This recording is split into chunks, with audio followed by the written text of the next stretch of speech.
One of Rick's most hilariously pointless inventions gets revived in the post-credit scene of Rick and Morty Season 8, Episode 9, as an unstoppable force meets an immovable object for a fantastic humor.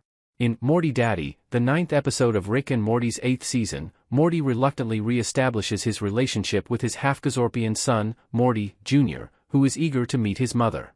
The episode's post-credits tag brings important supporting characters from the A-plot and the B-plot together for a really funny moment. In the B-plot, Rick and Summer are exploring a unique interdimensional restaurant that kidnaps them. The PreCogs end up on Rick's trash moon at the end of the episode. Even though the butter robot was designed only to move